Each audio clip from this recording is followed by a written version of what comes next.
Hey everyone, it's Mike Andes, founder of Augusta Lawn Care and CrM.com. Today, I'm going to be talking about how you can create killer Facebook ads to be able to get great leads. Um, I'm a big believer that every single year or 2 years, there's going to be some other marketing fad. And I'm going to be talking specifically about Facebook ads, but really, this could work for any type of advertising, even when it comes to print marketing. So, the same elements I'm going to talk about today will work for Facebook, YouTube, print marketing like door hangers, flyers, postcards. This is really just like the basics of how to get attention and get more customers. And so I'm going to specifically focus a little bit on Facebook, but this will work for just about any platform when it comes to marketing. So I want to, instead of just giving you like the tactics of like use this headline and use this picture, and that's what we do at Augusta Nation. I want to give you more of the high level view so you can use this in any industry and any service that you're trying to sell, and regardless of what platform you're trying to use. So the first thing that we're doing in just about any marketing endeavor is we have creative. Creative is going to be your thumbnail, it's going to be your picture, it's going to be the video. And typically, things like before and after pictures do really well because the whole goal is you're just trying to get people to stop scrolling. That is literally the entire goal of your creative. And a lot of times, people, especially that overthink their marketing, those try to get super elaborate and fancy with editing and making long videos and getting really creative with the picture or the video. Honestly, the whole objective is to get the person to stop scrolling. Now, again, I'm talking about Facebook ads in this case. You could say the same thing when it comes to print marketing. If you're sending every door direct mail flyers to customers in the mail, you need them to stop from putting that in the trash. Like, it's governed from the mailbox to the trash can, and you need to stop them from doing that. Your creative is going to be the thing that makes that happen. So get a picture that gets someone's attention and has them stop scrolling. By doing this, you're going to affect something called your CPM, which in marketing is just, it's called cost per milli or cost per thousand. And this has to do with impressions. So you'll get a lot more impressions if you can get people to stop and look at your ad. That's all it means. Now, CPM or cost per impressions or impressions don't pay the bills. We need leads. So a great creative by itself isn't going to be enough because I can't just get them to stop at the ad. I need them to actually take action and move forward. So the next part is we need to call out the customer. Okay. The beautiful thing about home services is the fact that we have one of the best ways to call out our customers, and that is use their locality. So use their city name, use their neighborhood, use their township or their county. Attention homeowners in, and put your city name in. So, in my opinion, a local call out is one of the most powerful things we can use because in home services, you can't serve the whole country, you can't serve the whole world. And so, trying to do super fine, detailed targeting is not useful if you're trying to target less than 1 million people. The vast majority of home service business owners, if you actually tear it down, you want to target less than 100,000 people in terms of population. And then if you tear that back by like, okay, they got to be homeowners, they got to be over this certain net worth, they got to be over this age. Now all of a sudden you're targeting a few dozen, a few dozen thousand, whatever it is. You're trying to cover usually several tens of thousands of people. And so trying to get super detailed on their interests or things like that usually won't lead to the best results online, simply due to the fact that you're not going to have a wide enough net. And you don't want to have a wider net because it means your service area gets way too large and then it gets diluted. And it dilutes the fact that you're able to use locality in your ad. So attention, your city name, your something local in your area, if you can show that, like that calls the customer like, oh, this is for me. The whole goal here is get them to stop and then be like, oh, this is for me because they called me out, because that's a picture from my city, because they said people in my neighborhood. They said homeowners. Oh, I'm a homeowner. So you need them to say, that's me, call out the person. Then the next thing we're going to be addressing is the problem that the customer has. Okay, so this can be a wide range of things. For example, no, if they don't have any time on the weekend to do the service, if they have a bad looking property, like, oh, your fence is falling down. It could also be if they can't get a hold of their current provider, if their current provider doesn't show up on time, if their current provider doesn't answer the phone. These are all problems the customer has. Okay. So the creative, we need them to stop either putting something in the trash or stop scrolling if they're on their mobile device on Facebook. We're gonna call them out, be like, "Oh, this ad is for me because it says my name. It says where I'm from, not my name like Mike, but my name as in like it calls me out. It says this ad is for you." Then I'm gonna call it the problem that they have, and this can be a wide variety of things. One of like the lowest hanging fruit is like getting time back. So try to go a little bit deeper than that. The problem that they have is usually goes a little bit deeper than that, and you can really pick out certain things in your competition that they don't do a great job at, and then pick that apart. That's the problem they're typically going to have. They can't hear back from people when they ask for estimates. They're tired of invoicing errors. They can't just put a credit card on file. They call them 5,000 times. They don't pick up their phone. Things like that. That's a problem that a lot of customers are going to have in the home services.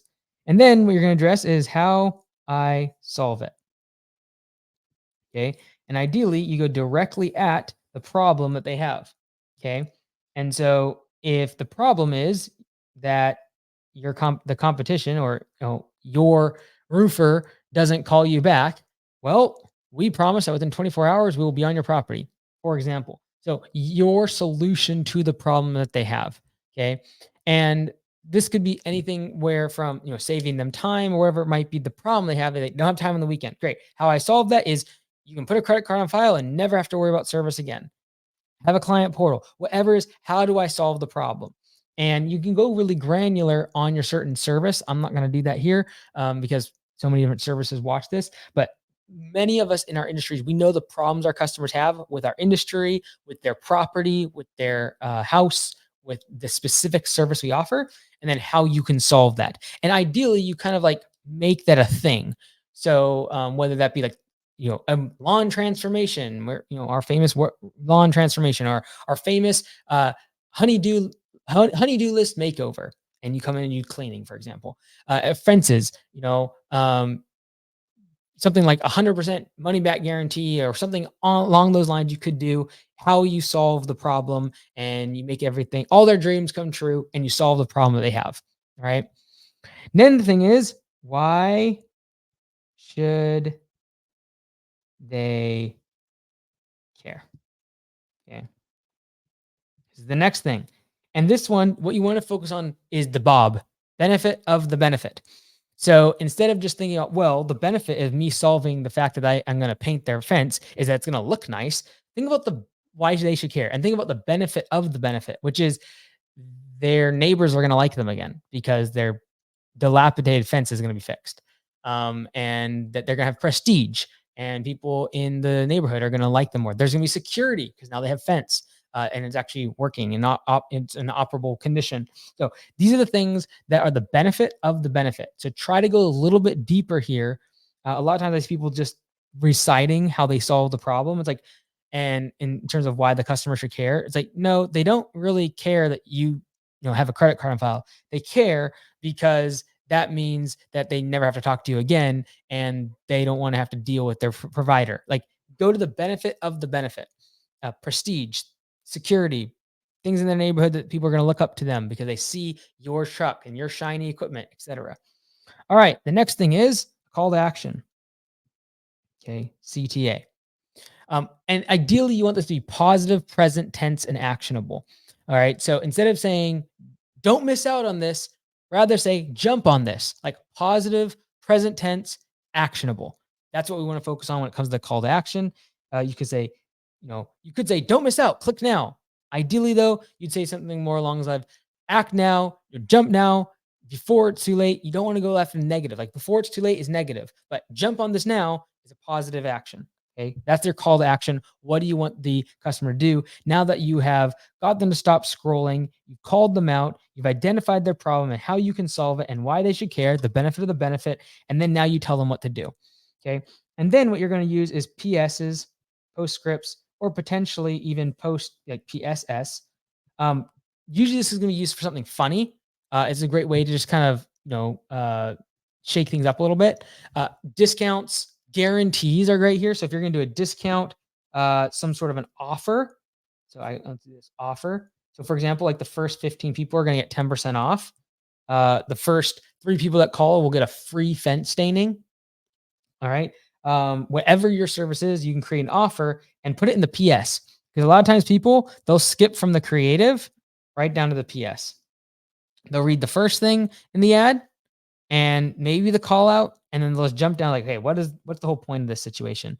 So sometimes your PS having the offer, having a discount, a guarantee, something in there will be super helpful. Now, a couple things I wanted to mention that are in relation to this is you don't have to use all of these.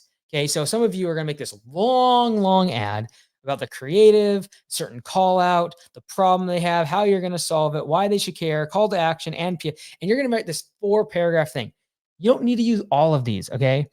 You can mix these up, and ideally, the whole reason I shared all 7 parts of an ad is that you can make varieties. It doesn't cost you any more on Facebook to make 100 different ads and spending $1 on each compared to one ad spending $100 against it. Guarantee you the one with 100 different variations will perform better because Facebook will optimize and spend more budget on the ones that are working. So my recommendation, if you're sending on social, is always make more varieties and use this framework and mix and match what's working and what's not. So for example, try to just do 2 of each of these, 2 different types of creative, 2 different types of call outs, 2 different problems, identify 2 different problems and how you solve it, 2 different reasons why they should care, 2 different calls to actions, and 2 different PSSs with different offers. And you're literally going to have like 40 different types of ads if you just make a variety of each of these and make a different ad for each one.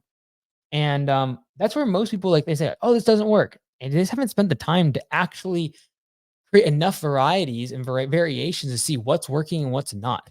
And so I highly recommend taking these and doing that. Now, I would also say a great way if you're doing ads specifically on Facebook is look at the Facebook ads library or go to your competitor's website and go to which ads they're currently running.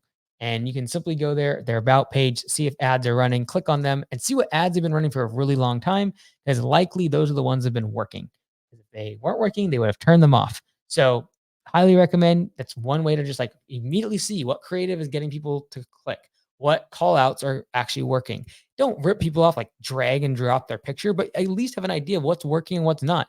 It's a very good possibility if they're in your market and it's working well, it's going to work well in your market. Keep in mind, if you're going after a national brand, though, like if you're, well, my competition is a national brand, be careful because a lot of times they'll spend a lot of money on ads that don't work simply due for brand exposure. But if there's a market leader in your area serving your market, look at their ads that have been running for a very long time, might be a good indicator that they're doing well. But again, keep in mind, most small businesses are just shooting in the dark and creating ads out of the thin air and don't do a great job at it. So don't think just because they're running an ad, it's working. But it's a good idea to look at their ads and look at the Facebook ads library, because it does give you a good idea if ones are working, if they've been running them for a really long time. So main takeaway, regardless what type of advertising you're using, take these 7 points and mix and match them. Sometimes you just need a call out. A great creative, a call out might be all you need for them to click. A creative, call them out and then tell them what to do, a call to action. That might be all you need to do. Or a great offer. That might be all you do. Is just a creative, a great picture to get them to stop scrolling, and then an offer that's so good they can't refuse it.